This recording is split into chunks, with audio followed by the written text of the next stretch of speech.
हर पीर से जुमेरात अपने पसंदीदा show live with Adil Shahzeb को यूट्यूब पर देखने के लिए डॉन न्यूज के ऑफिशियल यूट्यूब चैनल पर आएं और सब्सक्राइब करके बेल आइकॉन भी प्रेस करें।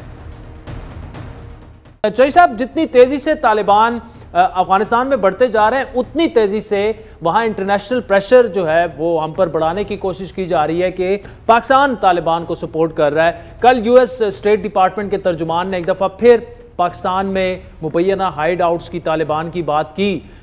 ये इस पर पॉलिसी हमारी क्या है, ये क्या हो रहा है, कैसे रिस्पॉन्ड करेंगे इसको? नहीं, हमारे उसमें देखिए, हमारा जो मामला है वो तो सीधा है। हम तो तालिबान हमारे कोई फेवरेट नहीं। और आज वज़ीर-ए-आज़म साहब ने एक इंटरव्यू भी दिया है जो गालिबन कल उसको रिलीज करेंगे, या हो सकता है रॉयटर्स आज ही उसको रिलीज कर दे। प्राइम मिनिस्टर साहब ने उसमें ये कहा है कि तालिबान जो है वो कभी भी अफगानिस्तान को उस वक्त तक रूल नहीं कर सकेंगे जब तक ये इंक्लूसिव गवर्नमेंट नहीं होगी।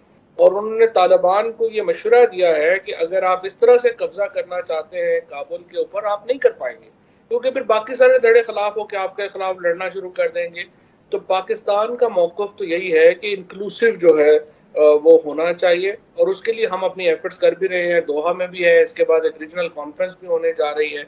और हम तो समझते हैं कि जो रीजनल ताकतें हैं उनका किरदार बड़ा होना चाहिए। अमेरिका ने तो यहाँ से चला जाना है, हमने तो यहाँ पे ही रहना है, और हमें जाहिर है कि अफगानिस्तान के अंदर स्टेबिलिटी के लिए हमने हर एफर्ट करनी है। लेकिन अगर तालिबान ये समझें कि वो बाकी तमाम जड़ों के खिलाफ जंग लड़के काबुल को फतह भी कर लेंगे, तो फिर उसके बाद क्या होगा? फिर अगले दिन नई लड़ाई शुरू हो जाएगी।